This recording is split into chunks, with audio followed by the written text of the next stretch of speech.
복되고 거룩한 주님의 날 우리에게 허락하시는 하나님의 말씀은 야고보서 4장 11절에서 12절 말씀입니다. 형제들아 피자에 비방하지 말라. 형제를 비방하는 자나 형제를 판단하는 자는 곧 율법을 비방하고 율법을 판단하는 것이라. 내가 만일 율법을 판단하면 율법의 준행자가 아니요 재판자로다. 입법자와 재판자는 오직 하나이시니 능히 구원하기도 하시며 멸하기도 하시느니라. 너는 누구간데 이웃을 판단하느냐. 오늘 하나님께서 우리에게 허락하시는 말씀의 제목은 비방하지 말라. 비방하지 말라는 말씀으로 은혜를 받도록 하겠습니다. 비방하지 말라. 첫 번째, 비방하지 말라. 야고보 사도는 형제들아 피자에 비방하지 말라고 하였습니다. 그러면 우리가 비방하지 말아야 하는 이유가 무엇인지 한번 살펴보도록 하겠습니다. 비방하지 말아야 하는 이유, 첫째, 왜 비방하지 말아야 하는가? 첫째, 나도 비방을 받기 때문입니다. 내가 비방을 하면 나도 비방을 받게 된다는 것입니다. 마태복음 7장 1절에서 2절 말씀을 한번 찾아보겠습니다. 예수님은 제자들에게 비판을 받지 아니하리거든 비판하지 말라고 하셨습니다. 너희의 그 비판하는 비판으로 너희가 비판을 받을 것이요 너희의 헤아리는 그 헤아림으로 너희가 헤아림을 받을 것이라고 말씀하고 있습니다. 마태복음 7장 1절에서 2절 말씀 함께 보겠습니다. 시작. 비판을 받지 아니하리거든 비판하지 말라. 너희의 비판하는 그 비판으로 너희가 비판을 받을 것이요 너희의 헤아리는 그 헤아림으로 너희가 헤아림을 받을 것이니라. 자, 이는 형제를 비판하게 되면 나도 동일하게 비판을 받게 된다는 것입니다. 즉 주는 대로 받게 된다는 것입니다.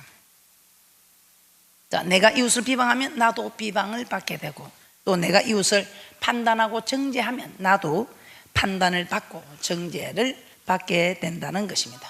자, 그런데 예수님은 누가복음 6장에 보면 또 이렇게 말씀하고 있습니다. 누가복음 6장 37절에서 38절 말씀 한번 찾아보겠습니다.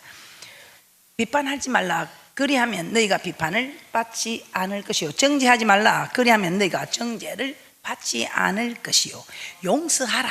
그리하면 너희가 용서를 받을 것이라고 말씀하고 있습니다. 그러면서 우리 하나님께서는 그 다음 구절에 주라 그리하면 너에게 줄 것이니 곧 후이되어 누르고 흔들어 넘치도록 하여 너에게 안겨주리니 너희는 그 헤아림으로 도로 헤아림을 받을 것이라고 기록하고 있습니다. 누가복음 6장 37절에서 38절 말씀 함께 보겠습니다. 시작. 비판치 말라. 그리하면 너희가 비판을 받지 않을 것이요 정죄하지 말라. 그리하면 너희가 정죄를 받지 않을 것이요 용서하라. 그리하면 너희가 용서를 받을 것이요 주라. 그리하면 너희에게 줄 것이니 곧 후이되어 누르고 흔들어 넘치도록 하여 너희에게 안겨주리라. 너희의 헤아리는 그 헤아림으로 너희도 헤아림을 도로 받을 것이니라. 마태복음 7장의 40 말씀과 같이 비판하고 정죄하면 그대로 비판과 정죄를 받게 되고 용서하면 용서를 받게 된다는 것입니다. 자, 그런데 주면 보이되어 누르고 흔들어 넘치도록 하여 너희에게 안겨주리라. 자, 이는 주는 것은 작아도 받는 것은 훨씬 크다는 것입니다. 나는 비판과 정죄를 작게 하였는데 나중에 내가 받는 비판과 정죄는 내가 한 것과는 비교가 되지 않을 정도로 크다는 것입니다. 나는 한마디 했는데 내게 돌아오는 것은 10마디, 20마디 비판과 판단과 정죄가 돌아온다는 것입니다. 이 성경에 보면 이런 예화가 있습니다. 노아가 포도주를 마시고 취하여 벌거벗고 장막 안에서 누워 자고 있을 때에 그 아들 함이 그 아비의 하체를 보고 밖으로 나가서 두 형제에게 고하였다고 합니다. 즉 아비의 허물을 보고 비방한 것입니다. 그리하 있을 때 노아가 깨어나서 함이 한 행동을 인해서 노아가 엄청 진노하지요. 그러면서 어떻게 합니까? 함은 아버지 있는 사실 그대로 한마디 한 것뿐입니다. 그런데 가나안은 저주를 받아 그 형제의 종들의 종이 되기를 원하노라 하면서 함의 자손을 저주하였습니다. 함은 아비의 허물을 형제에게 비방한 것뿐인데 하나님은 함의 자손들을 저주한 것입니다. 하나님의 저주가 함으로 끝나는 것이 아니고 그 함의 자자손손이 저주를 받게 된 사건입니다. 또 민수기 12장에 보면 모세가 이방 여인을 아내로 취하자 그 누이 미리암이 그 일로 인해 모세를 비방합니다. 그러자 하나님은 미리암에게 그 시대에는 고치지 못하는, 하나님만이 고칠 수 있는 문둥병이 들게 하셨습니다. 물론 이방 여인을 취한 모세의 잘못도 있지만 하나님은 모세를 비방한 미리암에게 징계를 내리신 것입니다. 이처럼 비방은 단순히 말로서 상대방을 괴롭힌 것에 불과합니다. 그러나 하나님은 비방한 것보다 몇 배나 더 큰 징계를 주셨습니다. 있는 사실을 그대로 말한 것뿐인데도 비방한 일에 대해서 이렇게 나는 한 번 말했는데, 한마디 했는데 돌아오는 것은 엄청나지요. 그 선지자 엘리사를 보고 대머리니까 대머리라 했는데 앙콤이 나타나서 그 아이들을 어떻게 했습니까? 그래서 우리는 오늘 이 말씀을 받으면서 하나님 앞에 내가 잘하는 것 없을지라도 이제는 내가 인정받는 짓을 하나씩 해보자. 좀 입이 건지러워도, 좀 말이 하고 싶어, 좀 속이 울렁거려도 이제는 하나님이 하지 마. 아니, 하나님이 하지 말라 이전에 내가 한마디 하면 10마디 20마디 돌아온다는 걸 아시고 앞으로는 어떤 일이 있어도 비방하지 않는, 판단하지 않는, 정죄하지 않는 그런 믿음의 복된 분들이 되시기를 주님의 이름으로 부탁을 드립니다. 둘째, 왜 비방하지 말아야 하는가? 비판할 자격이 없기 때문입니다. 요한복음 8장에 보면 예수님께서 성전에서 백성들을 가르치실 때에 서기관과 바리새인들이 간음 중에 잡힌 여자를 끌고 와서 예수님께 이렇게 묻습니다. 선생이요, 이 여자가 간음하다가 현장에서 잡혔으니 모세는 율법에 이러한 여자를 돌로 치라 명하였는데 선생은 어떻게 말하겠습니까? 이렇게 물어봅니다. 그때 예수님은 어떻게 말했습니까? 이들은 예수님을 고소할 조건을 얻기 위해서 예수님을 시험하기 위함이었습니다. 예수님께서 율법대로 돌로 치라고 하면 용서와 사랑을 가르치는 예수님께서 사랑이 없다, 용서가 없는 그런 분이 됩니다. 가르치는 말씀하고 실천이 안 맞네, 이렇게 됩니다. 그러나 돌을 치라 한 모세의 율법을 따라 돌로 치라 하면 이렇게 용서와 사랑이 없는 자가 되고, 돌로 치지 말라 하면 모세의 율법을 어기는 자가 됩니다. 이러지도 못하고 저러지도 못하는 어려운 상황이 되었습니다. 그때 우리 예수님은 어떻게 하셨습니까? 엎드려서 그를 땅바닥에 쓰기 시작합니다. 너희 중에 죄 없는 자가 먼저 돌로 치라, 이렇게 말씀하셨습니다. 너희 중에 죄 없는 자가 먼저 돌로 치라 했을 때에 이 말씀을 보고 양심의 가책을 받아서 어른으로부터 시작하여 젊은이까지 하나씩 다 나가고 결국은 예수님과 그 죄 지은 여자만 그 자리에 남게 되었습니다. 이 말씀이 무슨 말씀입니까? 이 세상에 죄 없는 사람은 아무도 없다는 것입니다. 어떻게 죄인이 죄인을 비판하고 정죄한다는 것입니까? 오직 죄 없는 분은 예수님 한 분뿐입니다. 예수님 한 분 말고는 모든 사람은 다 죄를 범하였으며 하나님의 영광에 이르지 못한다고 했습니다. 그래서 예수님은 그 여인을 향하여 죄 없는 예수님조차도 나도 너를 정죄하지 아니한다. 예수님은 충분히 정죄하실 수 있는 자격이 있는 분입니다. 그리고 그 여인은 정죄받아 마땅한 여인입니다. 그러나 예수님은 정죄하지 않았습니다. 자, 이 말씀을 통해서 우리에게 깨닫게 하는 바는 그 누구도 사람을 보고 비판하고 판단하고 정죄할 수 없다는 것입니다. 그래서 오늘부터 우리는 어떤 일이 있어도 남을 비판하고 판단하고 정죄하는, 비방하고 판단하고 정죄하는 그런 일들이 없으시기를 주님의 이름으로 부탁을 드리며 축복합니다. 그런 모습들을 볼 때에 우리는 우리 자신을 보게 되는 축복이 있을 줄 믿습니다. 아무리 흉악한 죄인이라도 우리는 아무리 흉악한 죄인에게라도 비판하고 판단할 자격이 없다는 것입니다. 왜냐하면 우리도 똑같은 죄인이기 때문입니다. 그럼 우리는 형제의 허물과 죄를 보면 비판하기보다는 저 사람의 저런 모습을 내게 보이게 하는 하나님은 왜 보이게 하실까? 내게도 저런 허물이 있었지. 내게도 저런 허물이 있나 하고 자신을 돌아보라는 것으로 알면 참 은혜가 되는 축복이 있을 줄 믿습니다. 그래서 예수님은 마태복음 7장에서 이렇게 말씀하고 있습니다. 마태복음 7장 3절에서 4절입니다. 비판을 받지 아니하려거든 비판하지 말라. 그 말씀하시면서 어찌하여 형제의 눈 속에 있는 티는 보고 내 눈 속에 있는 뜰모는 깨닫지 못하느냐. 내 눈 속에 뜰모가 있는데 어찌하여 형제에게 나로 내 눈 속에 있는 티를 빼게 하라 하겠느냐는 것입니다. 마태복음 7장 3절에서 4절 말씀 함께 봅니다. 시작. 어찌하여 형제의 눈 속에 있는 티는 보고 내 눈 속에 있는 뜰보는 깨닫지 못하느냐. 보라, 내 눈 속에 뜰보가 있는데 어찌하여 형제에게 말하기를 나로 내 눈 속에 있는 티를 빼게 하라 하겠느냐.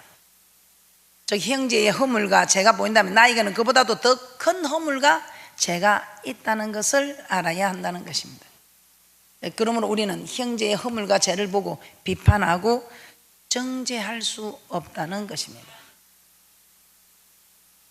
저 사람의 저런 모습을 보면서 나는 저런 모습이 나도 있었지. 나는 이런 모습이 없는 줄 아는데 저 사람이 저런 모습을 하나님이 내게 보여주는 것은 왜 그럴까? 나도 이런 모습이 있는구나. 그래서 하나님께서 하나님이 심판하시기 전에 저런 사람의 모습을 보고 빨리 우리를 깨닫고 돌이켜라고 보여주시는 것이라 생각하면 참 은혜가 되겠습니다. 그래서 예수님은 외식하는 자여 먼저 내 눈 속에서 뜰보를 빼어라. 그 후에야 밝히 보고 형제의 눈 속에서 티를 빼라고 말씀하고 있습니다. 마태복음 7장 5절입니다. 마태복음 7장 5절입니다. 내가 뜰보를 빼어내어 보고 얼마나 힘들고 어렵고 고통스러운가, 부끄러운가, 회개하는 고통이 얼마나 큰가를 알면 남의 눈 티를 빼어줄 때 얼마나 조심하고 그 마음을 알고 사랑으로 할 수 있다는 것입니다. 마태복음 7장 5절입니다. 시작. 외식하는 자여 먼저 내 눈 속에서 뜰보를 빼어라. 그 후에야 밝히 보고 형제의 눈 속에서 티를 빼리라. 먼저 나의 죄와 허물을 보라는 것입니다. 그리고 나의 허물과 죄를 고치려고 노력하라는 것입니다. 그러므로 하나님께서 형제 허물과 죄를 보여주는 이유가 무엇입니까? 그로 인해 내 속에 있는 허물과 죄를 깨닫게 하기 위함입니다. 그리고 내 허물과 죄를 고치기를 노력하라고 보여주는 것입니다. 그러면 우리는 어느 누구도 비판하고 정죄할 자격이 없다는 것을 알고 내 허물과 죄를 발견하고 고치려고 힘쓰시기를 주님의 이름으로 부탁을 드립니다. 세 번째, 왜 우리는 비방하지 말아야 하는 것일까요? 셋째, 하나님이 하시는 일을 알 수 없기 때문입니다. 하나님이 하시는 일을 알 수 없기 때문입니다. 자, 우리는 살면서 우리의 생각으로 이해할 수 없는 일들을 많이 만나게 됩니다. 하나님의 이스라엘 백성들과 언약을 맺으시고 레위기 26장과 신명기 28장에서 그 언약대로 살면 반드시 복을 주시고 그 언약대로 살지 않으면 저주를 주시겠다고 약속을 하셨습니다. 그래서 우리 눈에 나타나는 일들을 보고서 그 사람을 판단합니다. 하는 일마다 형통하고 기도하는 것보다 응답을 받으면 저분은 말씀대로 살고 있구나. 또 반대로 고통을 받고 기도해도 응답이 없으면 무엇인가 말씀대로 살지 않고 있구나, 이렇게 우리는 생각하고 판단하고 정죄하기 쉽습니다. 그러나 우리는 이런 생각과 판단들을 조심해야 합니다. 말씀대로 살아도 응답이 안 될 수 있고, 말씀대로 살아도 어려운 일을 만날 수 있습니다. 말씀대로 살지 않아도 어려운 일이 없이 평안함 속에 있는 경우도 있습니다. 왜냐하면 하나님이 하시는 일이라는 것입니다.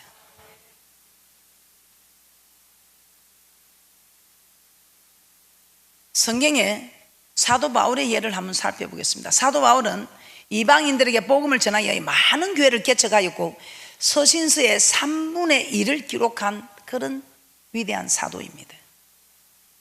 그리고 얼마나 대단했던지, 하나님과 함께하는 복된 종이었던지, 그 몸에서 손수건이나 앞치마를 가져다가 병든 사람에게 얹으면 그 병이 떠나고 악기가 나갔다고 할 정도로 그런 능력의 사도였습니다. 사도행전 19장 12절에 기록된 말씀입니다. 하나님께서 가장 크게 사용한 사도 중에 사도였습니다. 그런데 웬일입니까? 이 사도 바울은 육신의 질병으로 고통을 받았습니다. 얼마나 힘이 들었으면 이 육신의 가시를 사단의 사자라고 하였습니다. 사람들이 사도 바울이 육신의 질병으로 고통받는 것을 봤을 때 그들이 어떻게 생각했습니까? 사도 바울이 하나님께 범죄한 것이 있어서 그 대가로 징계받고 있는 것은 아닌가 하고 판단할 수 있습니다. 그래서 사도 바울은 갈라디아서 4장 14절에 이렇게 말씀합니다. 너희를 시험하는 것이 내 육체에 있으되, 너희를 시험하는 것이 내 육체에 있으되, 즉 사람들이 사도 바울이 육신의 질병으로 고통받는 것을 보고서 하나님께 범죄하여 징계받는 것으로 판단할 수도 있었다는 것입니다. 그러나 하나님께서 사도 바울에게 이런 육신의 고통을 주신 이유가 무엇이라고 합니까? 고린도후서 12장 7절 한번 찾아보겠습니다. 이렇게 능력의 사도에게도 말씀대로 안 살아서 저는 고통을 받나, 이렇게 우리가 판단할 수 있을 만한 그런 고통이 있었습니다. 죄를 지어서 말씀대로 살지 않아서 받은 고통입니까? 그렇지 않습니다. 하나님이 하시는 일입니다. 얼마나 하나님께서 이 사도 바울을 아끼고 사랑하셨으면, 이 사도 바울은 대단했습니다. 여러 계시를 받은 것이 너무 많았어. 우리 하나님께서 자고하지 않게 하는 이 일이 아니면 정말 사도 바울은 그 대단한 능력에 머물러서 이 사도 바울 동안 자기 자신이 하나님보다 더 대단하다고 생각할까 하여 우리 하나님께서는 이 사도 바울을 사랑하사 여러 계시를 받은 것이 너무 크니 자고하지 않게 하려고 육체의 가시를 주셨다고 합니다. 고린도서 12장 7절입니다. 함께 봅니다. 시작. 여러 계시를 받은 것이 지극히 크므로 너무 자고하지 않게 하시려고 내 육체의 가시 곧 사단의 사자를 주셨으니 이는 나를 쳐서 너무 자고하지 않게 하려 하심이니라. 말씀대로면 언약대로 사는 사람은 복을 주고 언약대로 살지 않은 사람은 저주를 받는데, 이 사도 바울은 이런 육신의 고통에 저주받은 사람입니다. 그러나 저주가 아니라 우리 하나님께서 이 사도 바울을 아끼고 사랑하사 너무 받은 계시가 크니까 자고하지 않게 하려고 사단의 사자, 육체의 가시를 주셨다는 것입니다. 이 사도 바울을 저 천국으로 인도하기 위한, 사도 바울을 겸손케 하기 위한 하나님의 은혜였던 것입니다. 이쯤 하나님은 아무런 죄를 범하지 않았음에도 불구하고 고통과 고난을 주시기도 한다 이 말입니다. 그러므로 재앙을 만났다고 해서 그 사람이 누구보다도 더 많은 죄를 지었다고 판단해서는 절대로 아니 된다는 것입니다. 하나님이 가장 우리를 사랑하사 우리를 저 하나님 나라에 있게 하기 위해서, 있게 하기 위한 존재로 만들기 위해서는 우리를 지은 자가 제일 잘 알고 있다 이 말입니다. 내가 하나님 언약을 어겨서 받는 저주가 있다면 그거는 반드시 우리 하나님 우리를 돌이키라고 주는 심판입니다. 그러나 말씀대로 살고 있어도 우리 하나님께서는 좌우하지 않게 하시려고 이런 사단의 가시를, 육체의 가시, 사단의 사자를 준 것처럼 이런 일도 있을 수 있기 때문에 우리는 어느 누구를 보고 말씀대로 살아서 저렇다, 말씀대로 안 살아서 저렇다 이렇게 비판하고 정죄해서는 아니 된다는 것입니다. 또한 창세기 6장에 보면 노아 시대 사람들 먹고 마시면서 시집가고 장가가고 육체의 사람들이 되었다고 합니다. 그래서 하나님께서 나의 신이 영원히 그들과 함께하지 아니하리라고 말씀하셨습니다. 사람의 죄악이 세상에 간영한가 그 마음의 생각의 모든 계획이 항상 악함을 보시고 하나님께서는 땅에 사람 지었음을 한탄하사 마음에 근심하시고 사람들과 모든 육축과 기는 것과 공중의 새까지도 다 멸하시겠다고 하셨습니다. 그런데 이런 노아시대 사람들은 모든 생각과 행동들이 악하였음에도 불구하고 그들이 사는 동안에는 아무런 고통도 재앙도 만나지 않았습니다. 남들이 보기에는 아무런 문제도 없는 것처럼 보였습니다. 그렇게 그들은 먹고 마시고 시집가고 장가가는 육적인 삶을 살고 있었던 것입니다. 그러나 하나님은 홍수를 내려서 일순간에 그들을 멸하여 버렸습니다. 겉으로 보기에는 아무런 문제가 없습니다. 재앙도 만나지 않고. 그러나 하나님께서 순식간에 멸하셨습니다. 그러면 우리가 아무 문제가 없고 재앙을 만나지 않는다고 저 사람은 문제가 없는 거 보니까, 재앙도 없는 거 보니까 의로운 삶을 살고 있구나 이렇게 판단할 것도 아니라는 것입니다. 이처럼 의로운 삶을 살아도 재앙을 만날 수 있고 악한 삶을 살아도 평안하고 형통할 수 있습니다. 사생자에게는 징계가 없다는 말씀처럼 이미 벌어진 자식에게는 우리가 관심을 주지 않듯이, 그러므로 우리는 겉으로 드러나는 현상만 보고 사람을 판단해서는 안 된다는 것입니다. 이사야 55장 8절에서 9절 말씀 한번 찾아보겠습니다. 이사야 55장 8절에서 9절입니다. 우리 하나님의 생각은 우리의 생각과 다르다고 말씀하고 있습니다. 하나님의 길은 하늘이 땅보다 높은 같이 우리의 길과 다르다고 말씀하고 있습니다. 이사야 55장 8절에서 9절 말씀입니다. 시작. 여호와의 말씀에 내 생각과 너희 생각과 다르며 내 길은 너희 길과 달라서 하늘이 땅보다 높은 같이 내 길은 너희 길보다 높으며 내 생각은 너희 생각보다 높으니라. 하나님께서 하시는 일은 우리의 생각으로는 이해할 수 없고 깨달을 수도 없는 것입니다. 그래서 하나님은 신명기 28장에서 말씀에 순종하는 자에게는 복을 주시고 불순종한 자에게는 저주를 주시겠다고 약속을 하셨습니다. 그러면서 신명기 29장 29절에서는 이런 말씀을 하고 있습니다. 오묘한 일은 우리 하나님 여호와께 속하였거니와 나타난 일은 영구히 우리와 우리 자손에게 속하였다고 신명기 29장 29절에 말씀하고 있습니다. 이 말이 무슨 말입니까? 즉 복과 저주는 반드시 나타난다는 것입니다. 복과 저주는 반드시 나타나지만 말씀에 순종하여도 빨리 복을 주기도 하고 늦게 주기도 하며 말씀에 불순종하여도 재앙을 빨리 주기도 하고 늦게 주기도 하신다는 것입니다. 우리 생각에는 복을 좀 빨리 주고 좀 재앙도, 내가 미워하는 사람에는 재앙도 좀 빨리 주고 이렇게 하면 좋겠는데 우리 하나님 생각과 우리의 생각은 다르다는 것입니다. 반드시 하나님의 언약대로 지키는 사람에게는 복 받을 짓 하는 사람은 복을 받고 저주 받을 짓 하는 사람은 저주 받는 것은 영원히 이 일은 그대로 나타나는 일이지만 좀 복을 빨리 받고 늦게 받고 재앙을 빨리 받고 늦게 받는 이 오묘한 일은 하나님만이 알 수 있는, 하나님이 하시는 일이라는 것입니다. 오묘한 일, 이 오묘한 하나님이 하시는 일은 우리가 알 수 없기 때문에 어떤 일이 있어도 비방하지 않는 그런 복된 분들이 되시기를 주님의 이름으로 축복합니다. 그래서 앞으로는 우리가 이것만 잘해도 하나님께나 사람들에게 이쁨을 받을 것입니다. 남 비방하는데 누가 좋아할 사람이 있습니까? 어차피 입이 건지러우면 좋은 것만 말하세요. 좋은 것만 말하세요. 입이 건지러우면 좋은 것만 말하세요. 이것만 잘해도 하나님 앞에나 사람 앞에나 우리는 인정받고 축복받는 은혜와 축복이 있을 줄 믿습니다. 두 번째, 율법의 준행자가 되라. 야고보서 4장 11절 본문 말씀 한번 찾아보겠습니다. 야고보 사도는 형제를 판단한 자는 곧 율법을 비방하고 율법을 판단한 자라고 했습니다. 이 율법을 비방하고 판단하는 자는 율법의 준행자가 아니고 재판자다 이 말입니다. 야고보서 4장 11절입니다. 시작. 형제들아 핏자에 비방하지 말라. 형제를 비방하는 자나 형제를 판단하는 자는 곧 율법을 비방하고 율법을 판단하는 것이라. 내가 만일 율법을 판단하면 율법의 준행자가 아니요 재판자로다.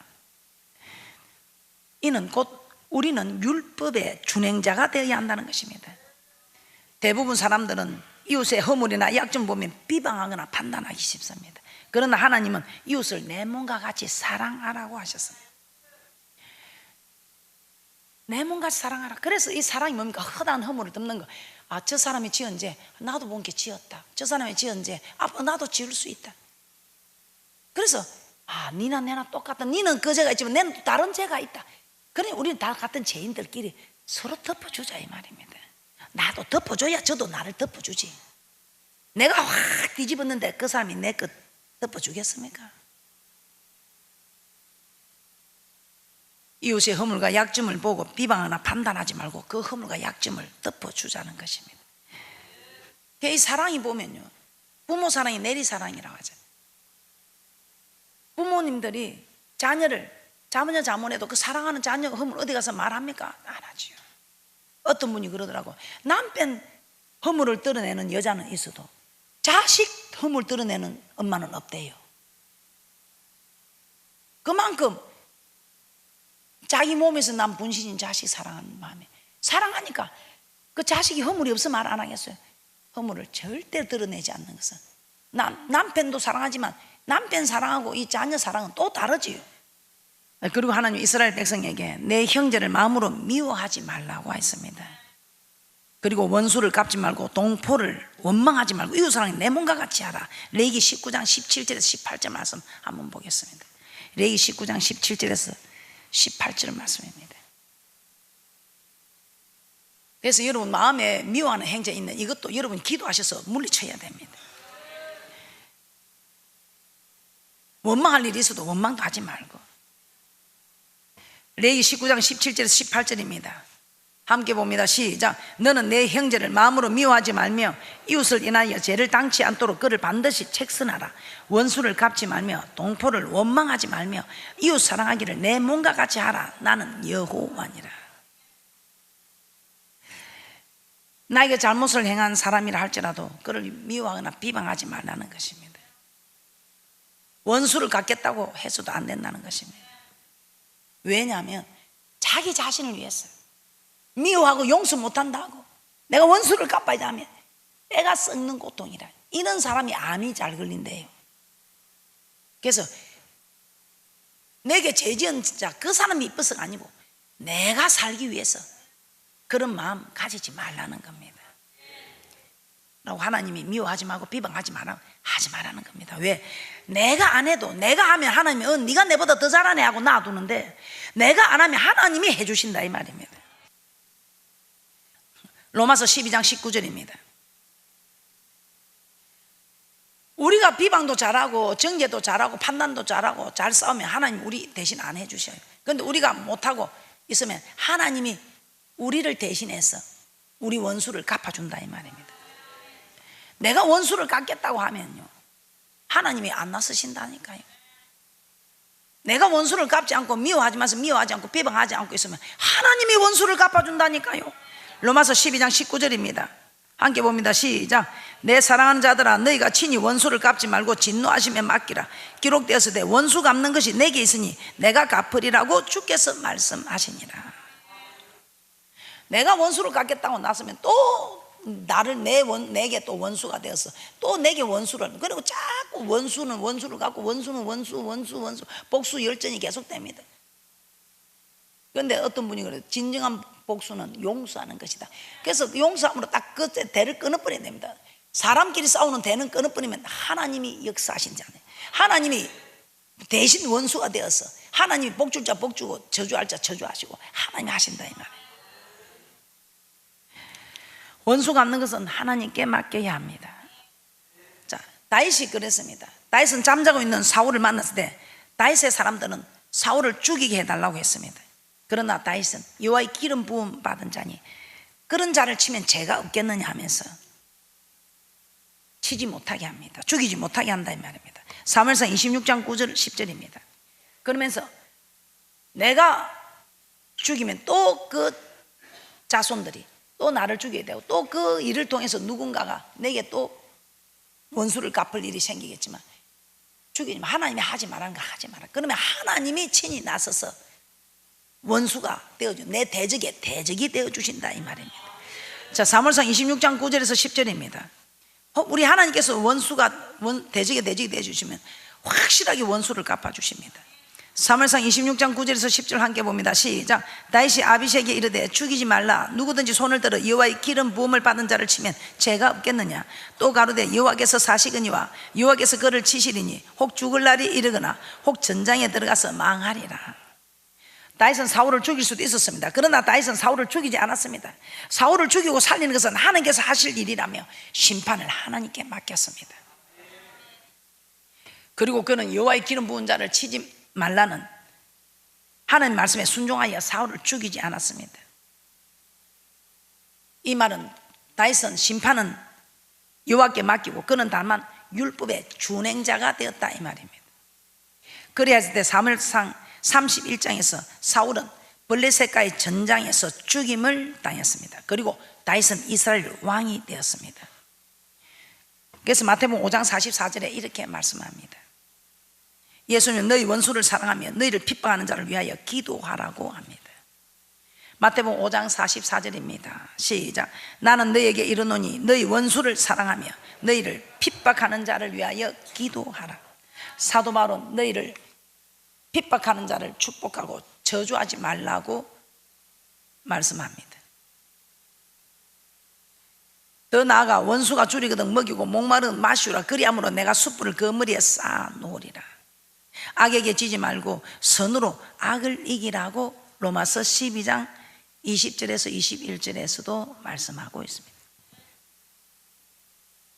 우리 하나님께서 대신 대적이 되어 주겠다면 내 원수를 하나님께 맡기는 너는 다만 내가 지시하는 말씀에 순종하라. 우리 하나님께서는 율법의 준행자만 되라. 그러면 재판은 내가 하겠다는 것입니다. 그런데 내가 저 원수를 갚으리다 하고 내가 재판자가 되면 하나님은 재판자이신 하나님은 저리 물러가 계시고 내가 율법의 준행자가 되면 하나님 시킨 대로 일을 하면 하나님께서 재판을 하시는데 내가 하는 재판은 별 볼 일 없는 재판인데 하나님이 하시는 재판은 확실해서 말씀 그대로 전장에 나와서 죽게 만들고 도리어 이스라엘 왕이 되게 하시는 이런 복을 받는 것 그냥 받는 것이 아니고 율법의 준행자가 될 때에 재판자이신 하나님께서 이렇게 놀라운 재판을 하신다 이 말입니다. 할렐루야. 그래서 앞으로 여러분들이 재판자가 되시겠습니까? 하나님이 재판자가 되시게 하시겠습니까? 이 세상 살아가면서 한 번도 억울한 일 당하지 않고 누명 쓰지 않고 죄 짓지 않고 하는 사람들이 있겠습니까? 다 억울한 누명도 한 번쯤 써봤을 것이고 다 억울한 일도 한 번쯤 당해봤을 것이고 다 한 번쯤 죄도 지어봤을 것이고 다 똑같은데 누구를 정죄하고 비판하고 판단할 것이며 다 억울한 거 당하고 삽니다. 다 누명 한 번쯤 쓰고 삽니다. 그런데 나 혼자만 그런 누명을 당하고 나 혼자만 그런 고통을 당하는 것 좀 생각하지 마시고 하나님이 그럴 때에 우리를 테스트한다는 걸 아시고 이런 누명을 쓰고도 네가 나를 바라보고 견디는지 내 이 억울한 누명 벗어야 되겠다고 그냥 자기가 재판자가 데리고 가서 원수를 깎겠다고 하면 하나님이 그래 네가 내보다 더 잘할게 하라 했고 원수 열전이 계속되고 복수 열전이 계속되고 그런데 하나님 말씀에 준행자가 되었어. 하나님 말씀에 순종하면 우리 하나님이 재판자가 되셨어. 얼마나 명재판을 하시는지 억울하고 누명 쓰고 이런 사람은 하나님이 높이시고, 남에게 죄를 뒤집어 씌우고 못된 짓을 한 사람에게는 우리 하나님이 그냥 전쟁에 나와서 죽든지 죽임을 당하게 하든지 우리 하나님이 친히 머리 위에 숯불을 얹겠다는 겁니다. 할렐루야. 그래서 여러분 억울한 일 당하고 누명을 쓰고 해도 하나님 뭐하고 있는겨? 하나님 졸고 계시는겨? 주무시고 계시는겨? 눈이 있는겨? 사업도 따지지 말고 재판자가 되지 마시고 준행자가 되셔서 우리 하나님 졸지도 않으시고 주무시죠 아니 하신답니다. 다 보고 계시고 알고 계시는 하나님이, 그러니 전능자 하나님이죠. 싸우려고 하지 마시고 율법의 준행자가 되시기를 주님의 이름으로 축복합니다. 결론입니다. 우리는 형제를 비방하거나 판단해서는 아니 됩니다. 비방하고 판단한 대로 우리도 동일하게 비방을 받고 판단을 받게 되기 때문입니다. 그리고 우리는 형제를 비판할 자격이 없습니다. 세 번째, 우리는 하나님께서 하시는 일을 알 수 없기 때문에 우리는 비방해서는 안 된다는 것입니다. 오히려 우리는 형제의 허물과 잘못을 덮어주고 원수로 할지라도 악으로 갚지 말고 선으로 갚아줘야 합니다. 그래야 할 때 하나님께서 친히 원수를 갚아주시고 율법을 준행한 우리에게 선으로 갚아주시는 역사가 있으시기를 주님의 이름으로 축복합니다.